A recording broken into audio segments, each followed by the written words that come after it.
Cher Thai, cher maître respecté et chère communauté, bonjour.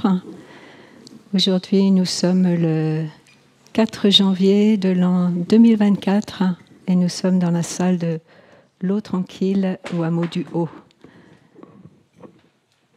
Et peut-être nous pouvons nous offrir un sourire, ou au moins vous pouvez me sourire, ça va m'aider.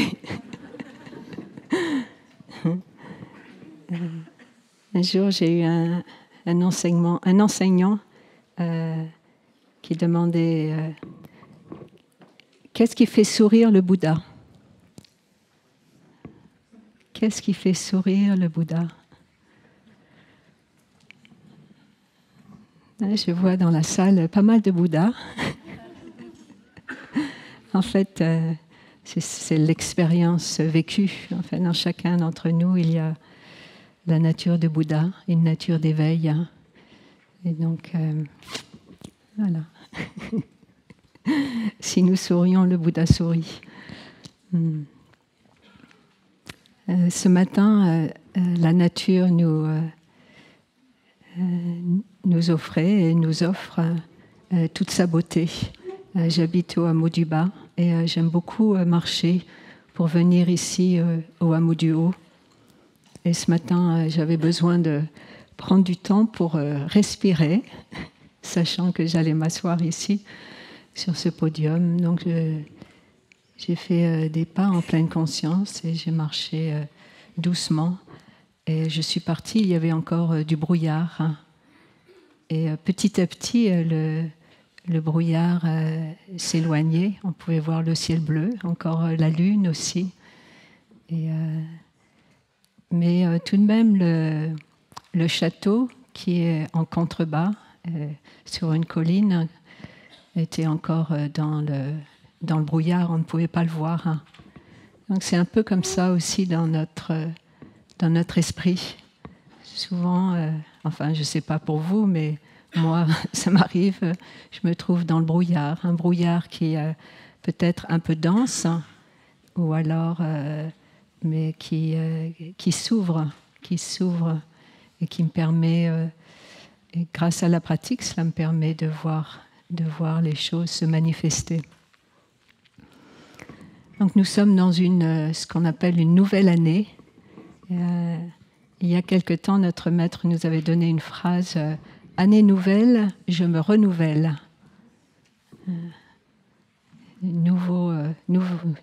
Nouvelle année, nouvel an, nouveau mois, une personne nouvelle.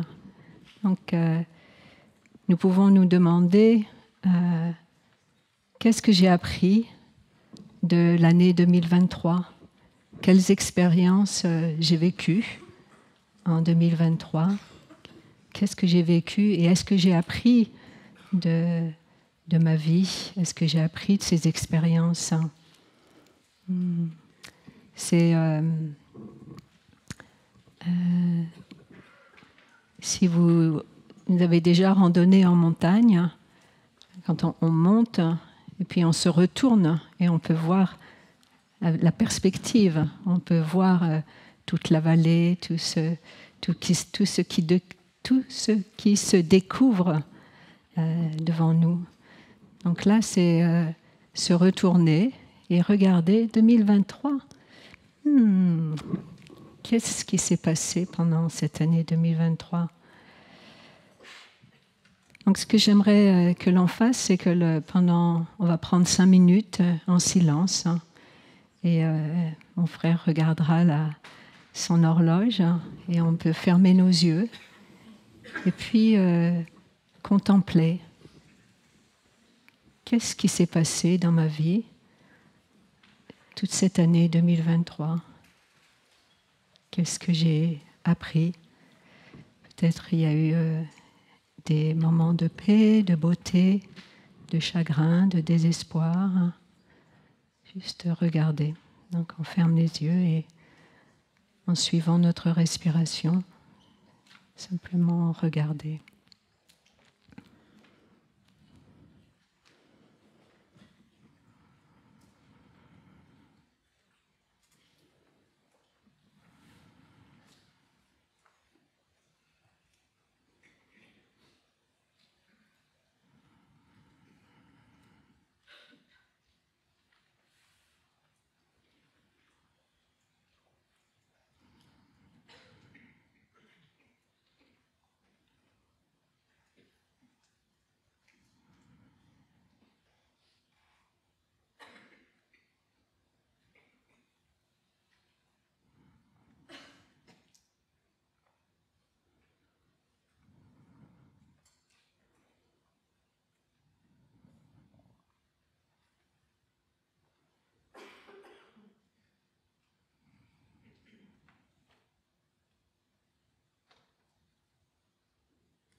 Est-ce que j'ai été vraiment, véritablement présente, présent pour moi-même, pour mes proches?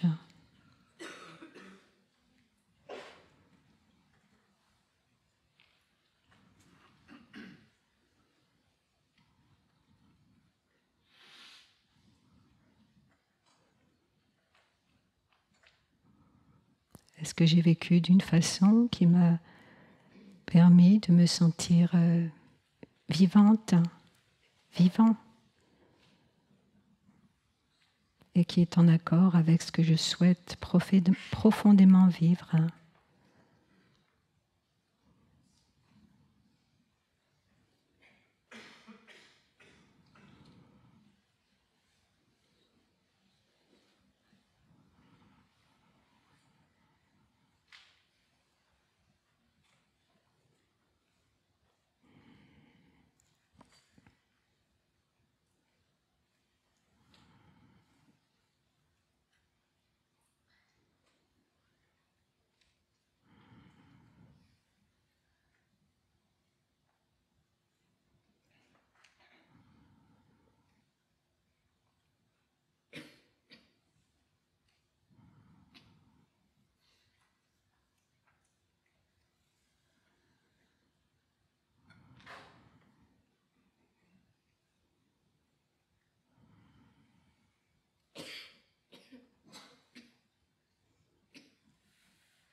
Merci, chers amis, pour ces quelques instants de contemplation. Et j'aimerais vous lire un petit poème sur l'impermanence. Et un poème qu'il est bien de peut-être se répéter, se dire chaque jour, chaque soir.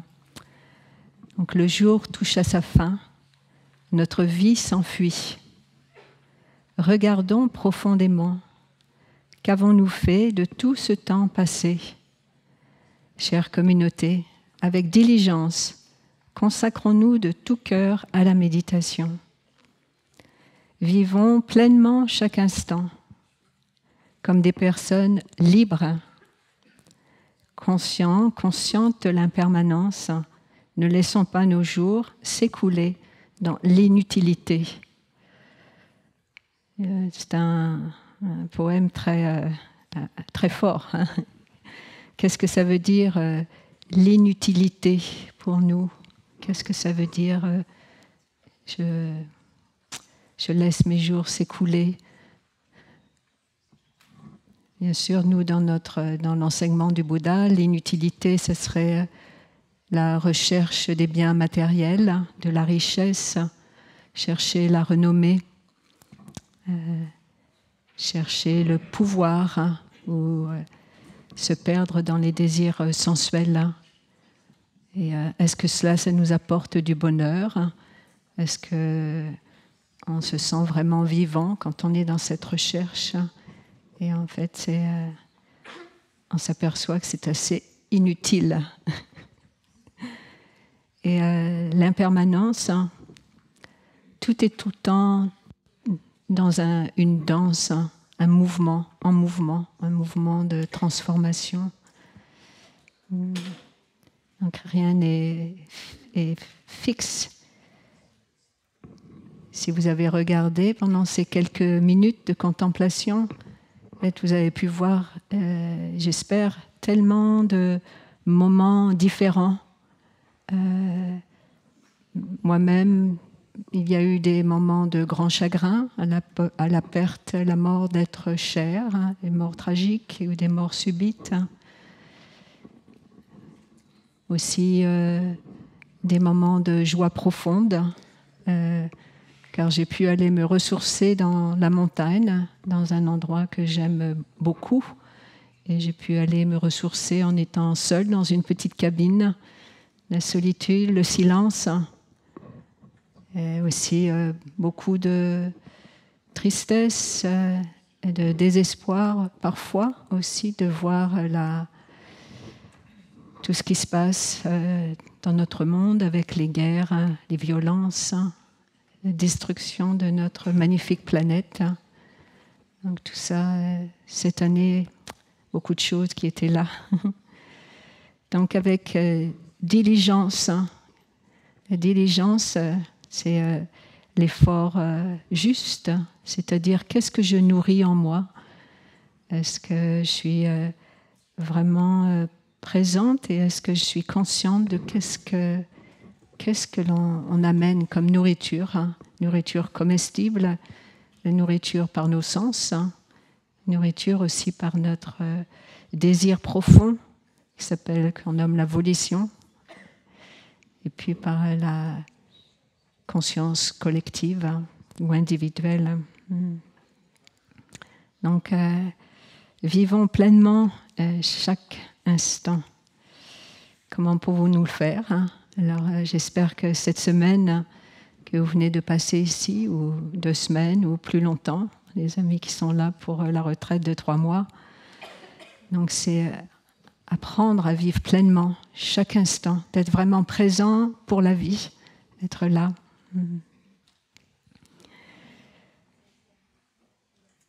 Et je ne sais pas, au hameau du Bas, demain matin, nous aurons une transmission des 5 entraînements à la pleine conscience. Je ne sais pas si ici, au hameau du Haut, cet après-midi, et au hameau nouveau. Ah, vous avez eu hier soir, hein? Ah, très bien. Donc, combien de personnes ont reçu la transmission hier soir et planifient de la recevoir cet après-midi et demain? Vous pouvez lever la main?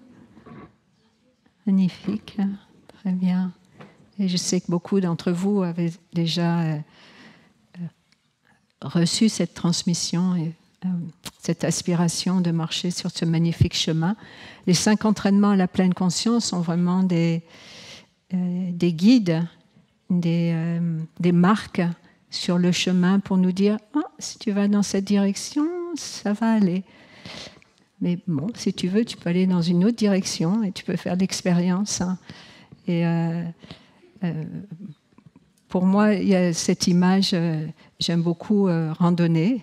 Et avant de devenir nonne, j'ai été mariée et j'ai une fille. Voilà, on respire.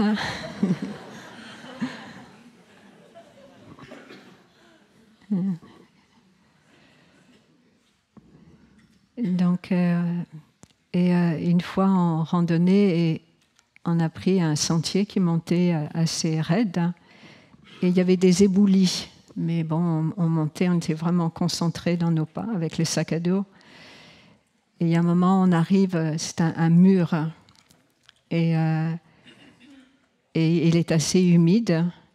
Et ma fille me dit, mais oui, maman, on doit passer là. Et moi, tout de suite, j'imagine dans ma tête, mais si on passe là, c'était vraiment un tout petit rebord sur le long de ce mur de pierre.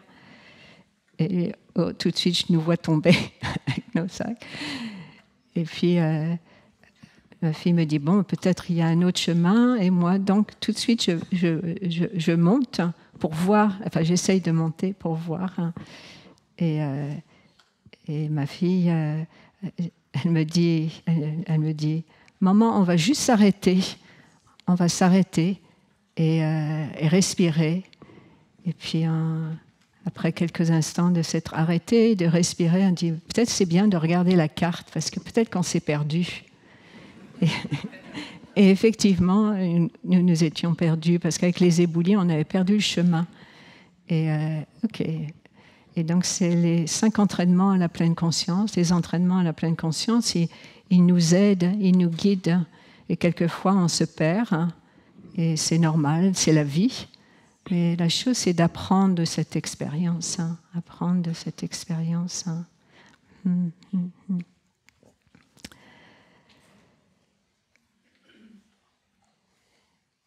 Donc, c'est arrêter de vivre automatiquement comme des robots. En fait,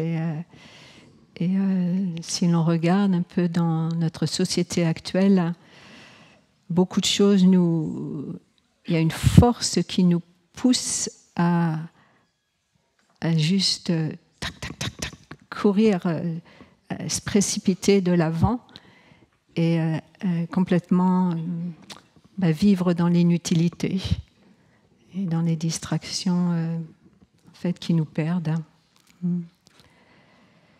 Donc, c'est arrêter de vivre dans l'oubli et se réveiller, s'éveiller. Notre chemin, c'est s'éveiller. Et s'éveiller à quoi? S'éveiller à la vie, s'éveiller à la présence de la personne que l'on aime devant nous, s'éveiller au fait que l'on a un corps qui est vivant, et c'est une merveille de la vie. On va écouter un son de cloche.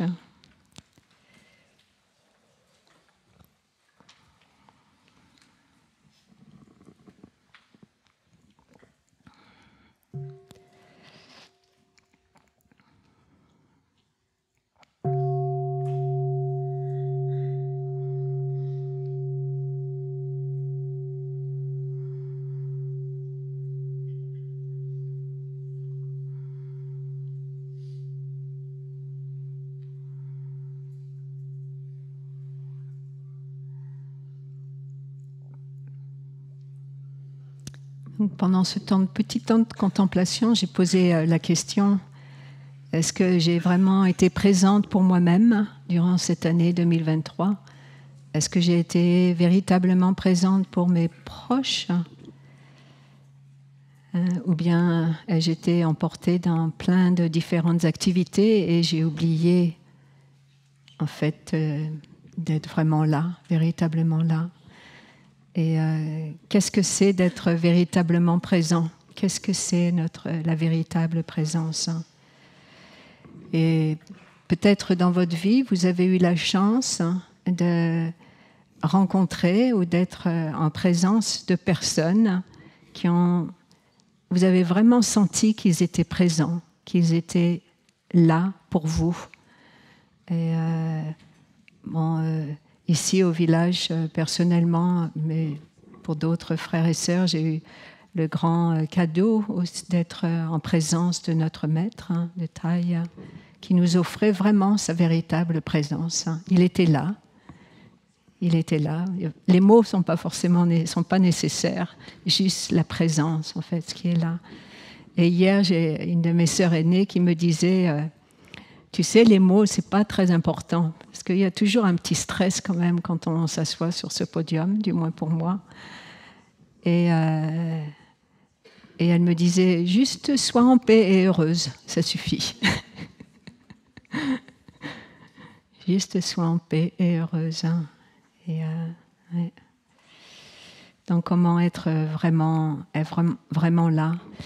Et on peut sentir quand une personne est là devant nous et qu'elle n'est pas vraiment là pour nous, qu'elle est emportée dans les soucis ou dans les pensées ou ailleurs. Hein. Et au hameau du Bas, nous avons des chats. Et les chats, c'est très intéressant parce qu'ils sentent quand on n'est pas vraiment là pour eux. Je peux voir, s'ils sentent vraiment que moi, par exemple, je suis bien, en paix, ils restent, ils se laissent caresser, ils sont là. Et s'ils sentent, oh, la personne n'est pas vraiment là, ils vont partir. C'est une très belle expérience. Et notre maître nous a offert 4 petites phrases. Et 4 petites phrases que l'on peut, qui sont toutes simples, mais qui ont beaucoup de force, de puissance, si elles sont dites avec conscience, avec présence. Et la première des petites phrases, c'est « Je suis là pour toi ». Et je pense que beaucoup d'entre vous, vous connaissez ces phrases. Mais pour moi, elles sont vraiment, elles m'ont ouvert plein de portes et de fenêtres. Et donc, c'est ce que je vais vous parler un peu de ça ce matin. Donc, je suis là pour toi. Et le cadeau que l'on puisse offrir, le cadeau le plus beau que l'on puisse offrir à nous-mêmes, aux personnes autour de nous, c'est notre véritable présence, d'être vraiment là. Et notre paix intérieure. Est-ce que j'ai de la paix à offrir? S'il n'y a pas de paix à l'intérieur de moi, et je ne peux pas véritablement être présent pour l'autre, parce que je suis emportée dans tout ce qui peut se passer dans la tête. Donc, est-ce que je suis présente pour mon corps, ou est-ce que mon corps, il doit fonctionner, et voilà, je le traite comme un instrument. Est-ce que je suis vraiment présente pour mon corps? Est-ce que je suis présente pour la personne que j'aime, pour mon enfant, mes enfants? Est-ce que je suis présente pour la vie?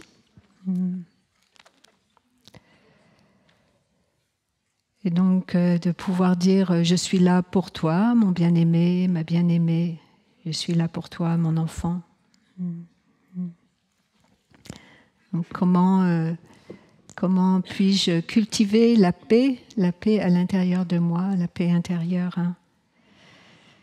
Donc, avec la pleine conscience, avec notre concentration, en se concentrant sur quelque chose, en étant pleinement conscient et en se concentrant sur quelque chose, on va voir que la paix, on se sent plus en paix dans des actes assez ordinaires. Comme par exemple, je ne sais pas, peut-être vous aimez jardiner, et quand vous jardinez, cela vous donne de la paix. Peut-être vous aimez aller marcher, et vous apercevez qu'en étant dans la nature, vous vous sentez beaucoup plus paisible. Vous pouvez aussi simplement vous asseoir et regarder la flamme d'une bougie. Alors on est conscient de la bougie et il y a une concentration en regardant la flamme de la bougie et on va s'apercevoir que notre esprit s'apaise, se désencombre de tout ce qui le souciait en se concentrant sur quelque chose. Peut-être en faisant de la calligraphie aussi, ça va nous apporter de la paix. Et tout simplement, si vous êtes au bord de l'eau, peut-être beaucoup d'entre vous, vous avez peut-être vous êtes aperçu qu'en regardant les vagues aller et venir, votre esprit s'apaise et vous ressentez de la paix. Vous regardez les flammes d'un feu de bois aussi, ça nous apporte de la paix, des choses toutes simples, ou s'asseoir avec une tasse de thé et contempler le thé. Et, cela aussi nous apaise, se concentrer. Aussi, pour ceux qui ont fait de la randonnée à pied, de simplement, jour après jour, de marcher, juste marcher, un pas après l'autre. Et après quelque temps, on s'aperçoit, l'esprit s'apaise, se pose et la paix, on cultive la paix ainsi, on touche la paix en soi.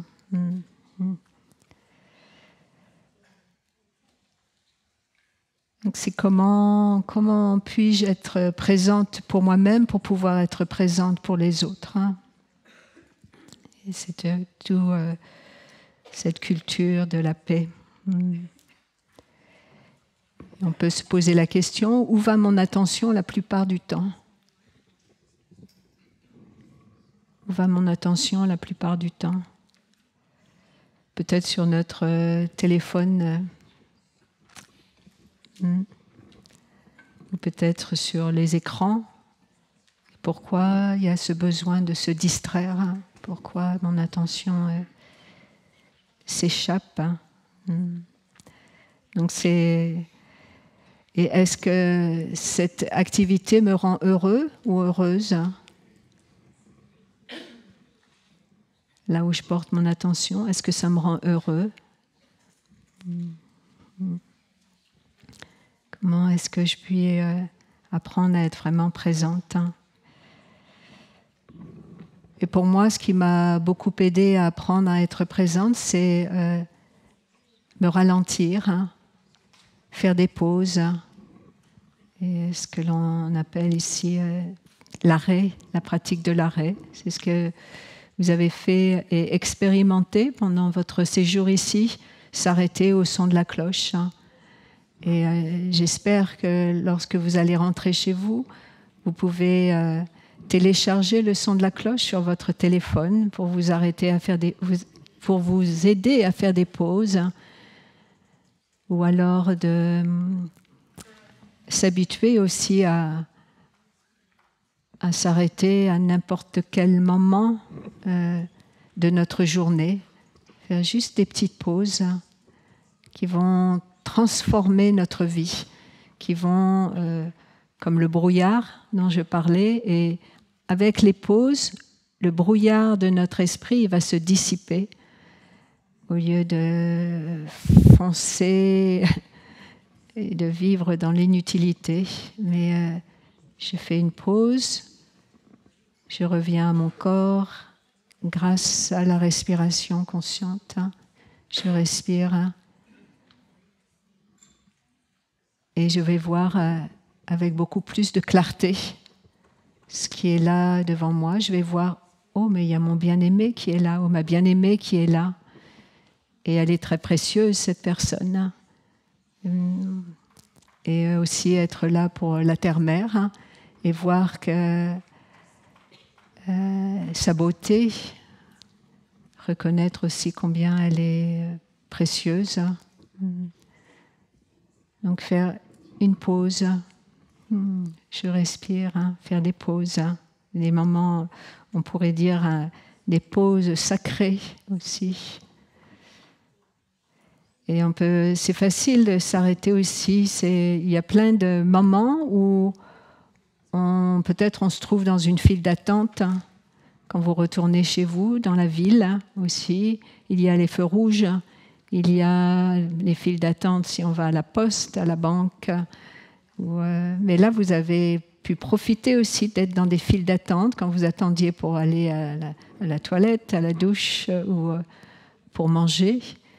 Et j'espère que vous avez mis à profit le fait j'attends, mais en fait, c'est un moment qui m'est offert, un moment où je peux retourner à moi-même, un moment de méditation, un moment où si je suis vraiment là pour moi, pour les autres, alors à ce moment-là, je vais vraiment toucher la vie, vraiment être vivant et aussi cultiver la paix en moi. Simplement avoir cette capacité de se ralentir, de faire des pauses. Et il y a plein de moments comme ça dans notre vie où on peut faire des pauses.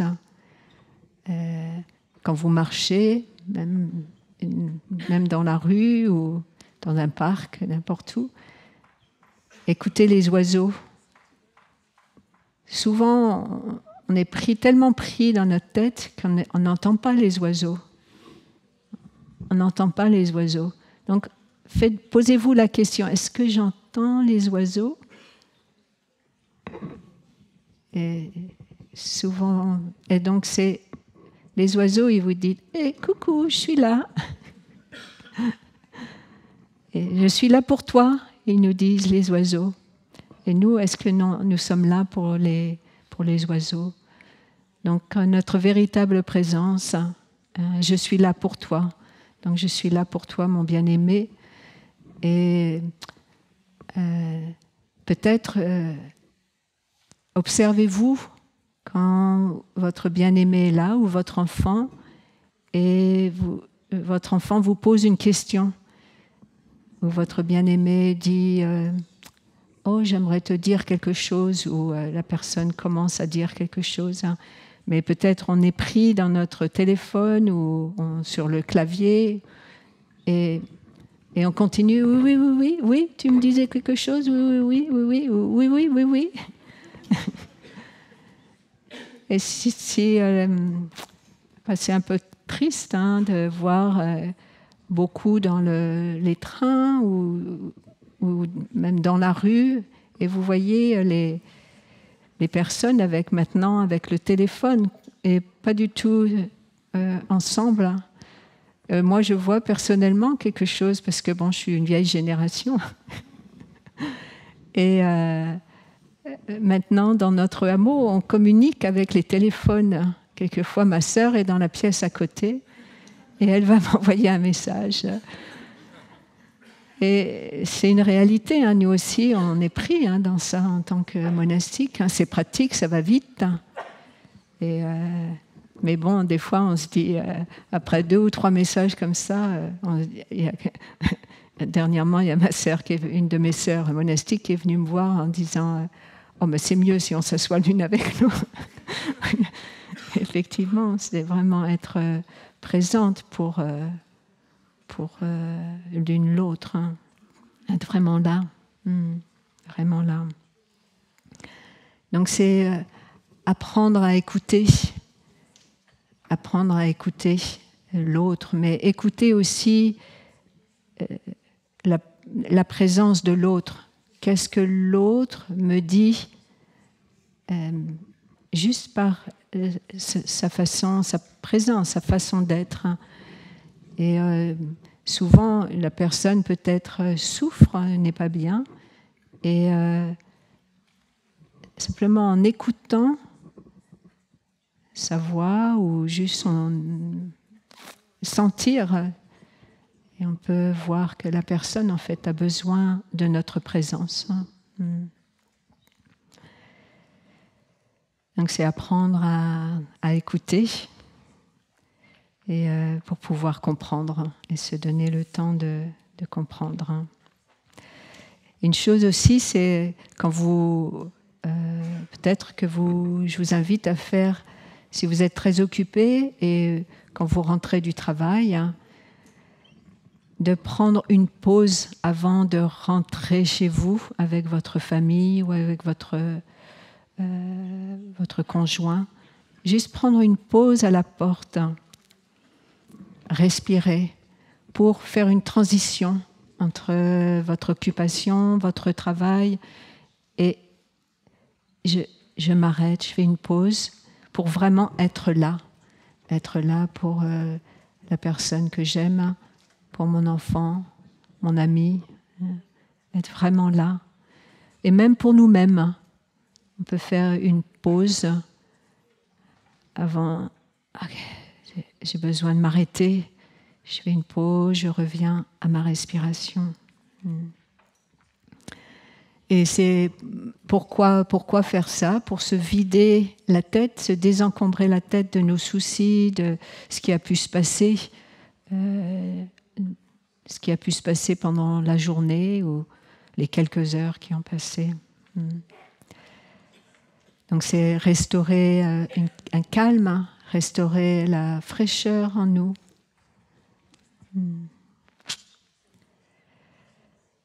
Et il y a un auteur, un poète que j'aime beaucoup, qui est un poète irlandais qui s'appelle John O'Donoghue. Et une phrase qu'il dit qui est très belle. Prenez le temps de célébrer les miracles silencieux qui n'attirent pas l'attention. Prenez le temps de célébrer les miracles silencieux qui n'attirent pas l'attention. Quelquefois, là, bon, à cette période de Noël, il y a toutes ces lumières partout. Et donc, notre attention est peut-être dirigée vers toutes les lumières, toutes les décorations qui étaient faites. Mais il y a plein de choses, de miracles. Par exemple, ce matin, en arrivant ici, en entrant, avant d'entrer dans la salle, toutes les gouttelettes d'eau, comme des diamants sur les branches ou sur les tiges des herbes, sont des miracles silencieux. Et ils n'attirent pas l'attention, c'est-à-dire mais si on est vraiment, en étant vraiment là, présent, on va les voir et on va célébrer la vie, célébrer. Donc la vie est là pour nous. Et est-ce que moi je suis là pour la vie? Et nos ancêtres sont là aussi pour nous. Cette semaine, vous avez dû avoir la pratique des toucher de la terre et de prendre conscience de la présence de nos ancêtres en nous. Donc ils sont là en nous et il dit « Coucou, je suis là pour toi. Je suis là pour toi. » Et personnellement, moi j'ai perdu ma mère en 1995, donc ça fait presque 30 ans. Et le chagrin était si fort que en fait, je l'ai refoulé en étant occupée par les occupations que je faisais. Et grâce à la pratique que Thay nous a offert, particulièrement de tomber amoureux de la terre-mère et de sentir l'amour de la terre-mère, et avec la pratique de la marche en pleine conscience, avec des pas en pleine conscience, j'ai pu sentir l'amour de ma mère à travers l'amour de la terre-mère, de sentir que la terre-mère, si on la regarde, si on voit la beauté extraordinaire de la terre, de la nature, donc elle nous aime. Parce que malgré tout ce que l'on peut faire, la destruction que l'on apporte à notre planète, elle nous aime.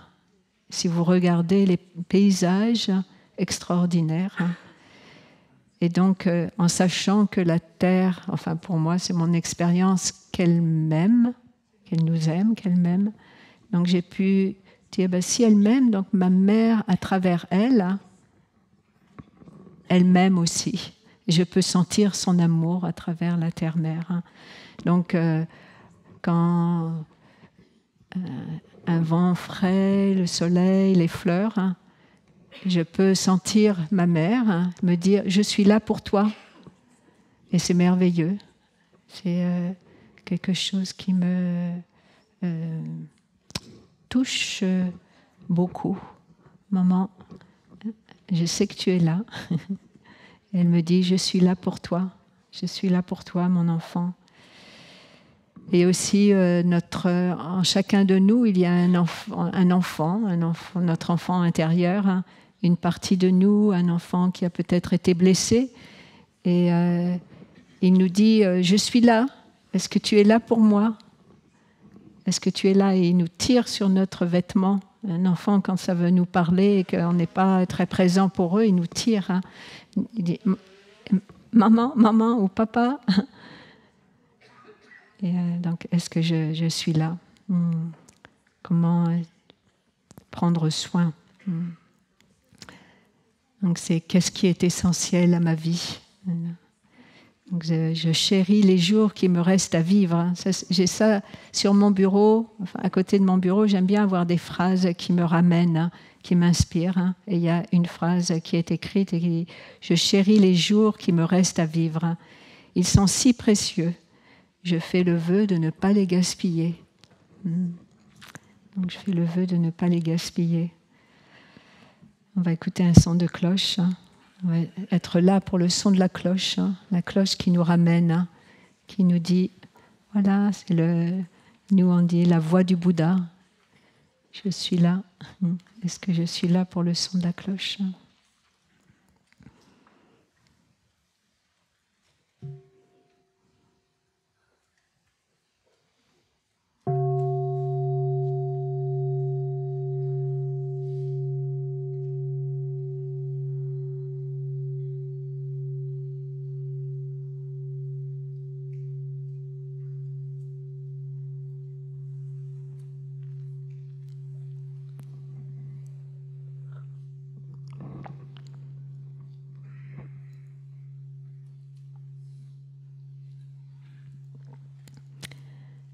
Donc la deuxième petite phrase, donc la première phrase, je suis là pour toi. Tu peux compter sur moi, si notre maître a dit, je suis là pour toi. Et la deuxième phrase, je sais que tu es là et je suis très heureuse ou très heureux. Donc je sais que vous êtes là et je suis très heureuse que vous soyez là. Si vous n'étiez pas là, je ne serais pas là. Donc je sais que tu es là et je suis très heureuse. Et c'est une phrase d'exprimer que l'on apprécie la présence de l'autre. Hein. Combien on apprécie, on est heureux que l'autre soit là. Mais souvent, on oublie de dire ces phrases toutes simples. Hein. Je sais que tu es là et je suis très heureux ou très heureuse. Et bon, on va dire plutôt qu'est-ce qui ne va pas. Au lieu de dire qu'est-ce qui va, qu'est-ce qui est c'est tellement merveilleux d'être ensemble. Hein. Donc je parlais du petit poème de l'impermanence. Hein. Et souvent on prend la présence de l'autre pour acquise. Hein. La personne va toujours vivre, hein. Va toujours être là. Mais non, il y a un moment où ça peut être comme ça, en quelques minutes, quelques secondes, quelques instants, et la personne, physiquement, elle ne sera plus là. Son corps va s'arrêter. Et je vois, j'ai des amis qui sont là, assis là, et récemment, ils m'ont partagé que subitement, elle était en très bonne forme, et subitement, elle est et heureusement, il y a une force vitale qui est venue, mais elle mourait très, très rapidement, juste avec un début de grippe. Et donc, c'est retrouvé très vite. Notre corps, il peut s'arrêter. L'impermanence. Donc, l'autre, on ne sait pas. C'est tellement précieux, la présence de quelqu'un. Et la relation que l'on peut avoir les uns avec les autres, hein. Enfin, c'est la chose la plus importante en fait, hein. Et de se perdre dans la recherche de la richesse ou des pouvoirs, c'est vraiment inutile. Le plus important, c'est d'avoir des véritables relations et d'être vraiment là pour la vie et pour la personne qui est là avec nous. Et on va faire un tout petit exercice encore. Hein. Je vous invite à faire un petit exercice. Hein. Juste, vous allez prendre un petit moment et penser à toutes les personnes qui rendent votre vie plus belle. Juste penser aux personnes qui vous rendent votre vie plus belle, qui vous ont soutenu, qui vous ont permis aussi d'être ici ce matin. Juste quelques minutes. Hein. 2-3 minutes.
Donc, j'espère que vous avez pu voyager un peu et voir toutes les personnes qui rendent votre vie plus belle, hein, ou des personnes qui vous ont soutenu.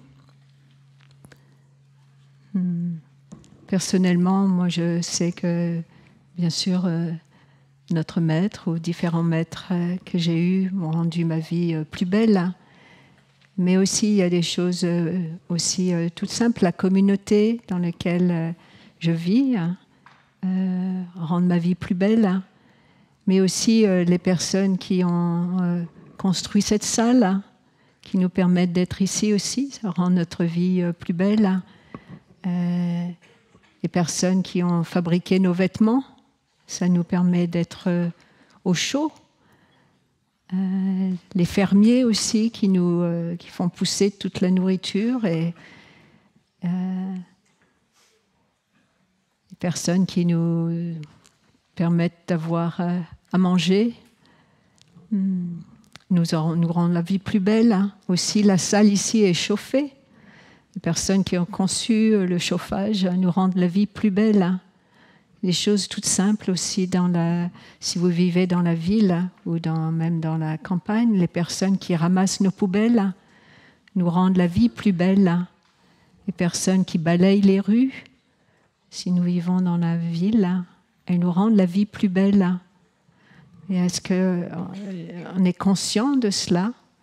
Donc je sais que vous êtes là et je suis très heureuse. Parce que ça me rend la vie plus belle. Et moi, est-ce que je rends la vie plus belle aussi à la personne que j'aime ou mon enfant?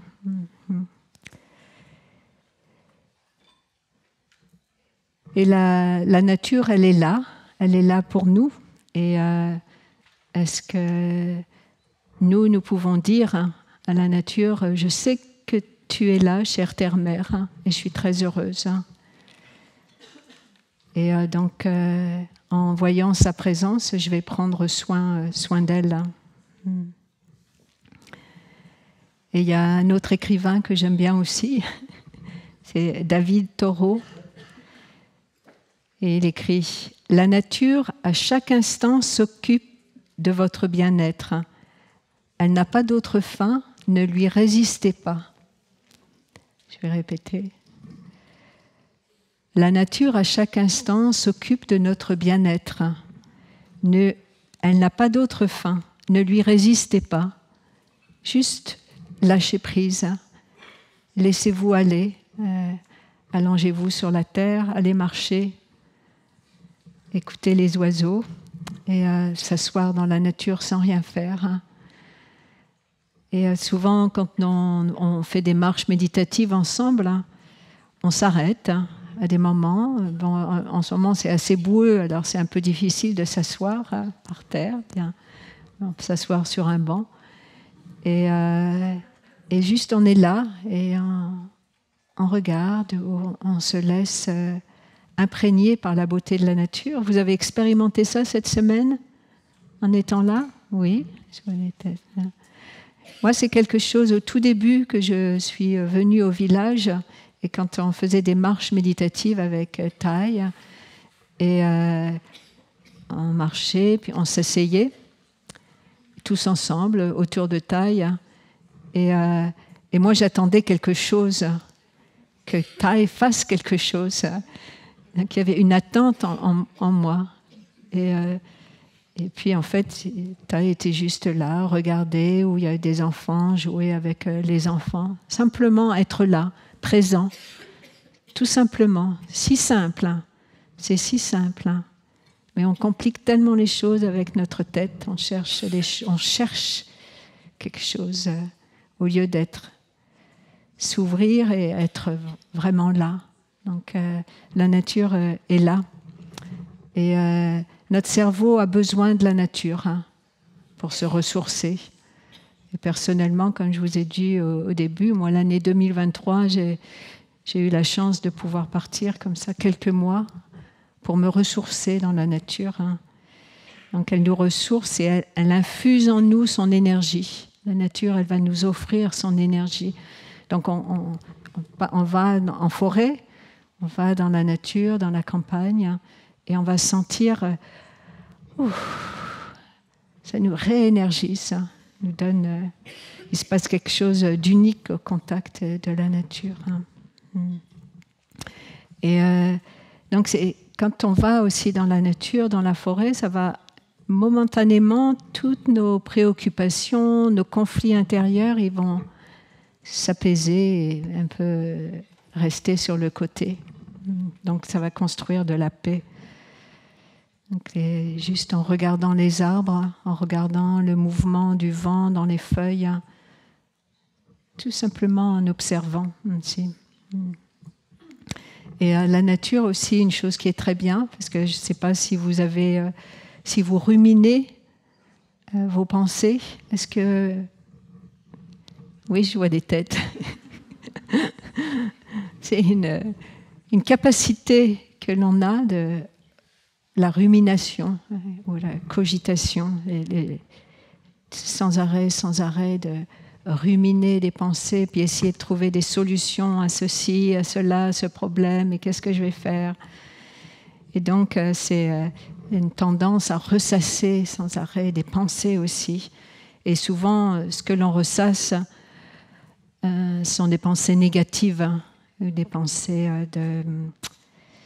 qui sont répétitives, et on tourne en boucle des mêmes pensées.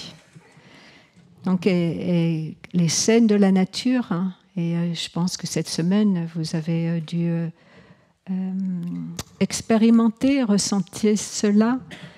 Elles attirent notre attention d'une façon douce et discrète, très doucement, en marchant, en se laissant juste porter. Là, vous êtes dans la marche méditative avec la méditation collective, la méditation marchée tous ensemble. On se laisse porter, puis tout doucement, ça lâche de l'intérieur ces pensées en boucle. Et aussi les couleurs. Là, ce matin, avec la clarté du soleil, les couleurs qui changent. Et un moment très que moi j'aime beaucoup, particulièrement quand je suis dans la montagne, mais ici aussi au village le matin, il y a une heure particulière que l'on appelle l'heure bleue. Ça s'appelle, est-ce qu'il y a certains d'entre vous qui connaissent, qui ont déjà vu l'heure bleue? Oui, ok, une personne. Alors, il faut savoir, c'est un moment qui est très court, un moment qui dure peut-être 2 ou 3 minutes à l'aube, mais il fait encore, il y a un changement entre la nuit et le jour, et il y a une clarté très particulière. Le ciel a une clarté très très particulière. Et les photographes, c'est une heure pour prendre des photos. Et je ne peux pas vous... c'est impossible de vous le décrire, en fait. Enfin, on peut le décrire en poésie. Mais c'est quelque chose que je vous encourage à être présent pour l'heure bleue, quand le ciel est assez clair, si c'est trop couvert. Mais là, cette semaine, le ciel s'est pas mal découvert, et donc au moment de l'aube, j'ai pu voir l'heure bleue. Là, pendant ces 3 derniers mois, il était très souvent couvert, donc vous ne pouvez pas voir. Et c'est un moment magique, donc cette heure bleue. Donc c'est réapprendre aussi à écouter et à faire cette rencontre avec la nature. Je sais que tu es là et je suis très heureuse. Donc c'est vraiment ressentir la nature, pas simplement l'observer ou la percevoir, hein, mais vraiment la ressentir. Hein. On va écouter un son de cloche.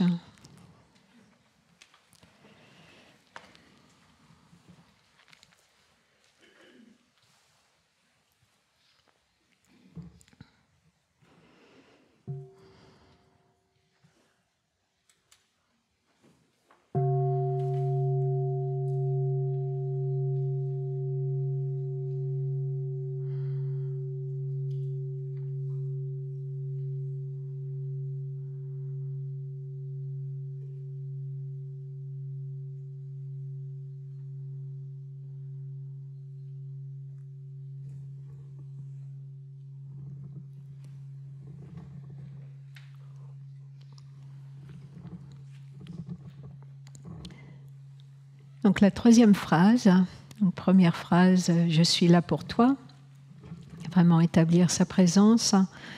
Je sais que tu es là et je suis très heureuse, très heureux. Et la troisième phrase, c'est je sais que tu souffres et je suis là pour toi.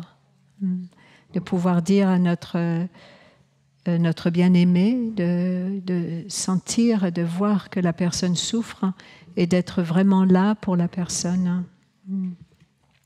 Et notre présence, si nous sommes véritablement présents, pleinement conscients, donc la personne va le sentir. Hein.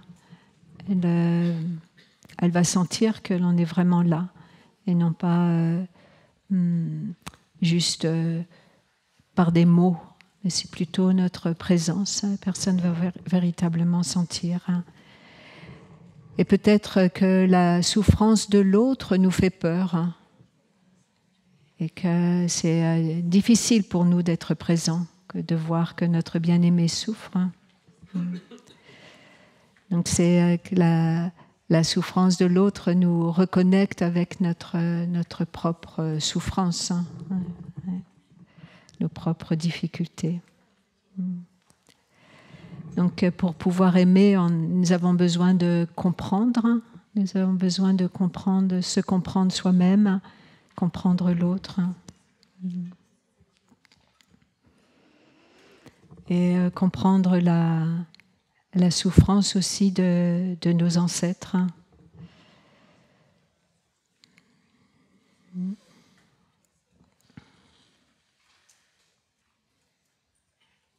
Écoutez ça.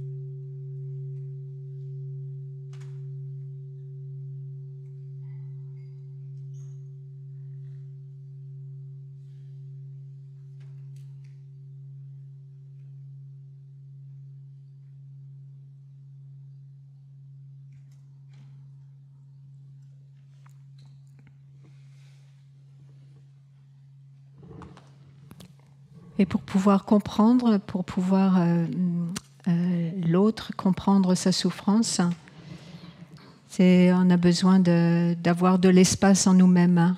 Si je suis trop prise dans mes soucis, conflits intérieurs, hein, je ne vais pas être capable de pouvoir d'écouter l'autre, hein, d'avoir la capacité d'écouter l'autre, hein, de pouvoir l'écouter dans ses difficultés. Donc l'important, c'est de cultiver la paix en nous-mêmes, hein, avoir de la paix. Si je suis en guerre avec moi-même, en conflit avec moi-même, je ne pourrai pas être véritablement là pour l'autre personne, et je ne pourrai pas aider l'autre. Donc c'est m'entraîner à être en paix.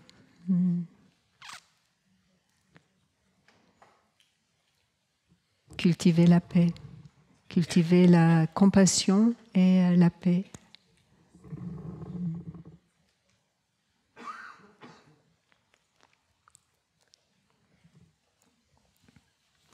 Et il y a une phrase de Christian Bobin, qui est un autre auteur, que j'aime bien, un auteur français. « L'amour est le miracle d'être un jour entendu jusque dans nos silences et d'entendre en retour avec la même délicatesse. La vie à l'état pur, aussi fine que l'air qui soutient les ailes des libellules et se réjouit de leur danse. » Je vais répéter. L'amour est le miracle d'être un jour entendu jusque dans nos silences et d'entendre en retour avec la même délicatesse. La vie à l'état pur, aussi fine que l'air qui soutient les ailes des libellules et se réjouit de leur danse.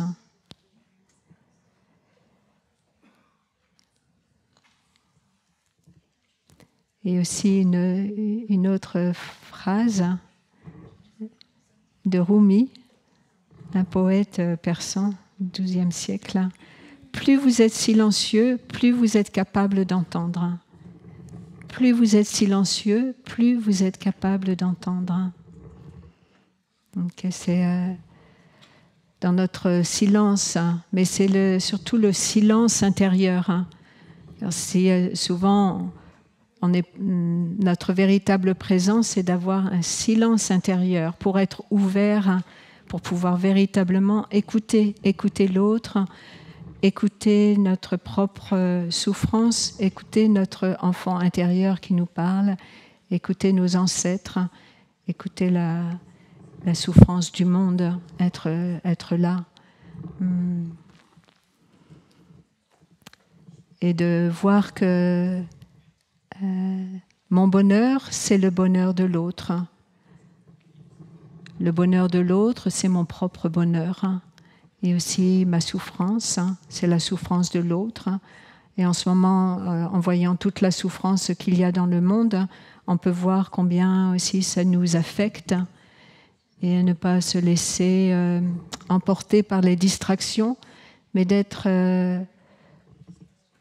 je sais que tu souffres et je suis là pour toi. C'est-à-dire, si on pense à toutes les personnes qui souffrent avec toutes les guerres qu'il y a, toutes les violences, et de savoir, je sais que vous souffrez. Toutes les mamans qui perdent leurs enfants, qui sont tués avec toutes les destructions qui se passent en ce moment. Donc, je sais que vous souffrez. Et je suis là pour vous. Et comment est-ce que je peux être là pour vous? Personnellement, moi, c'est essayer d'envoyer mon énergie de paix, mon énergie de compassion. Et je suis moi-même une maman.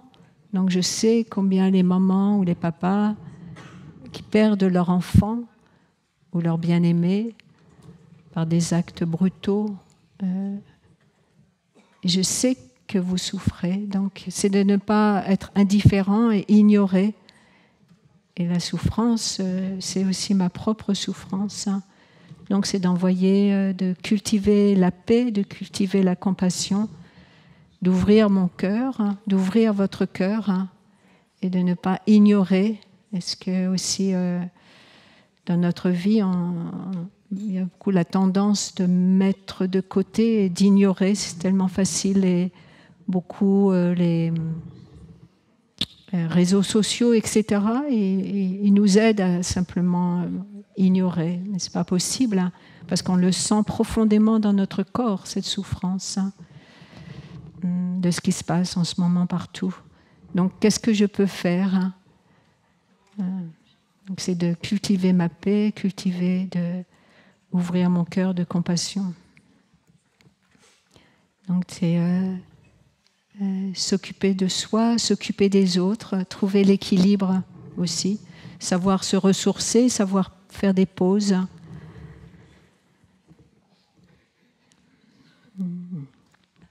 Donc je sais que tu souffres et je suis là pour toi. Et la quatrième phrase, donc première phrase, je suis là pour toi. Deuxième phrase, je sais que tu es là et je suis très heureux, très heureuse. Troisième phrase, je sais que tu souffres et je suis là pour toi. Et la quatrième phrase, c'est nous-mêmes qui parlons et qui pouvons dire à l'autre, je souffre, s'il te plaît, aide-moi. Et ça, c'est une des phrases les plus difficiles à dire, parce que c'est montrer notre vulnérabilité, notre fragilité en tant qu'humain. Peut-être on veut prétendre être fort, ou on nous a dit qu'il faut être fort.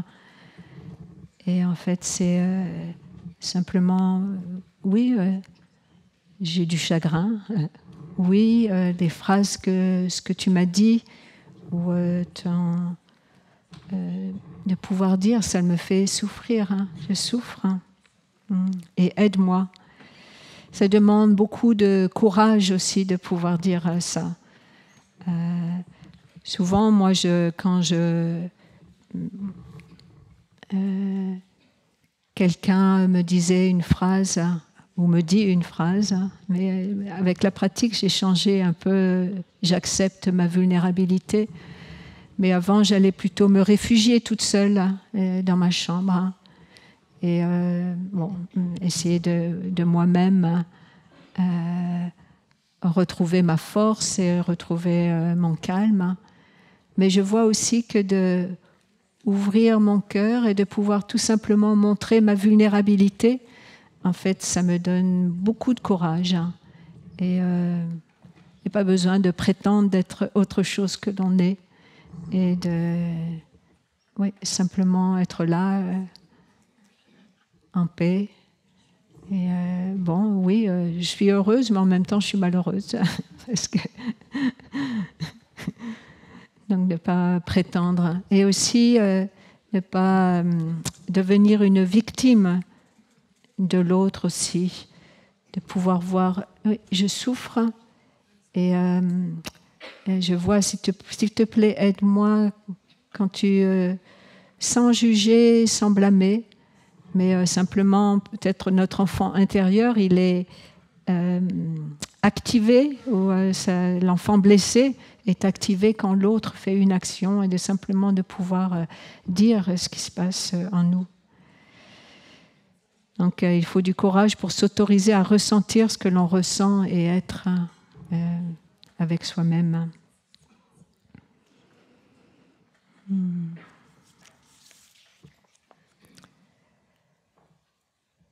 Donc c'est comme je vous disais un peu avant, et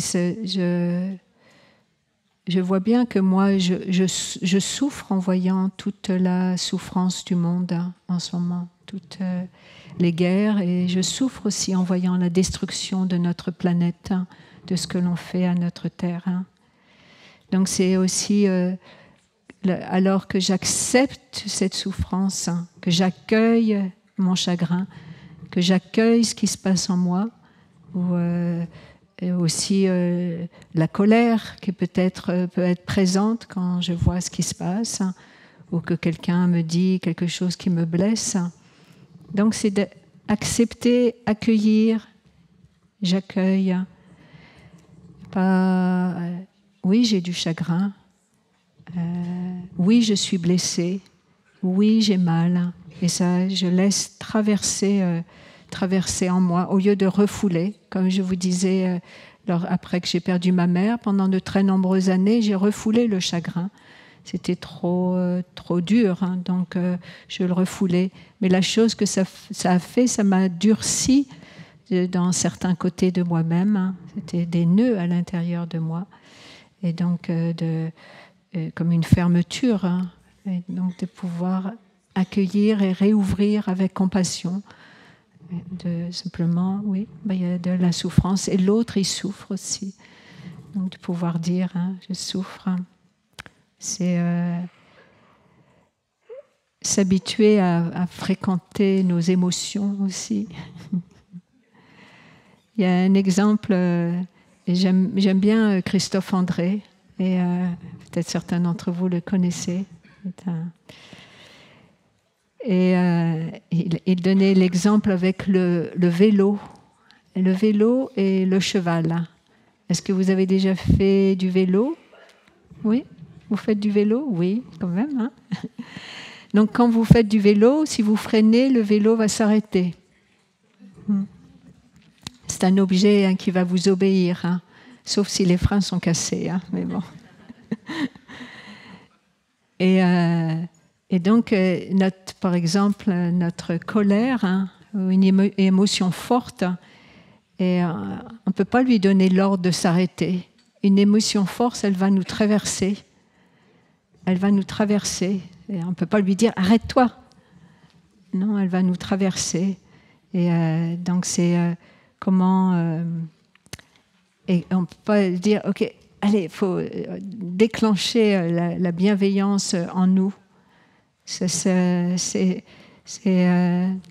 Et si vous faites du cheval, hein, moi, après la mort de mon père, moi, j'ai quelque chose qui m'a beaucoup aidé et permis de guérir, hein, ça a été de monter à cheval. Hein, parce que les chevaux sont des animaux très, très sensibles. Hein, et ils ressentent vos émotions. Et quand vous êtes sur le cheval, si vous êtes agité ou trop émotionnel, le cheval, il le ressent beaucoup. Donc, et un cheval, il faut l'écouter, le respecter, l'accompagner. Et il va vous emmener après là où vous voulez aller. Donc, c'est la même chose hein, avec nos émotions fortes. C'est les écouter, les respecter. Elles nous disent quelque chose. Hein. Donc, c'est aussi... je sais que tu es là, ma petite colère. Hein. Bon, je ne sais pas si on est très heureux d'être en colère, mais je sais que tu es là et je souffre. Hein. Donc, c'est apprendre à observer nos émotions. Et Christophe André dit nos émotions, c'est une espèce de matériau vivant que l'on ne peut pas contrôler. C'est très vivant, nos émotions fortes. Hein. Donc, c'est... apprendre à les observer, les comprendre, les réguler, pas se laisser submerger et apprendre à augmenter nos moments de bien-être, de bienveillance, de gratitude, cultiver la paix.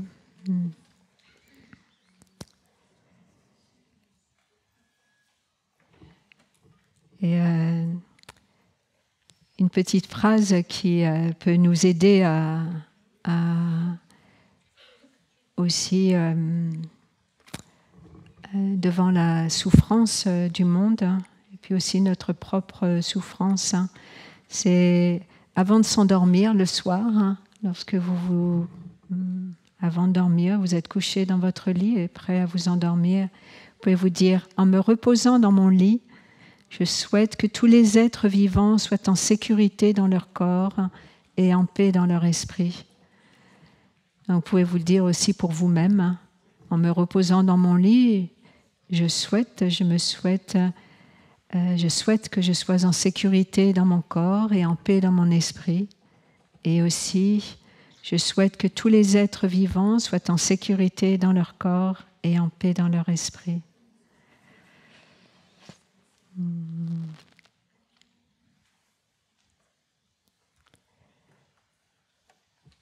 Donc, ces 4 petites phrases, hein, toutes simples. Je suis là pour toi.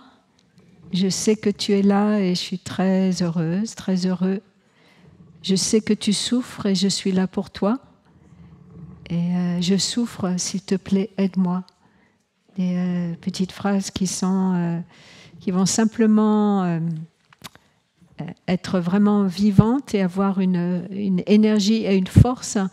Si vous êtes véritablement en pleine conscience et vraiment là en la disant. Si vous le dites et vous êtes dans autre chose, ça ne marchera pas trop. Et je vais terminer là, mon enseignement avec une phrase de Rumi. Hier, j'étais intelligente, et je voulais changer le monde. Aujourd'hui, je suis sage et je me change moi-même. Je vais répéter. Hier, j'étais intelligent ou intelligente et je voulais changer le monde. Aujourd'hui, je suis sage et je me change moi-même. Donc, Je vous souhaite une belle transformation pour cette année 2024 et merci d'avoir été là pour cette célébration, ce changement d'année sur le calendrier. Donc je vous souhaite une très belle continuation avec votre pratique. Et nous espérons vous revoir bientôt. Merci beaucoup pour votre écoute.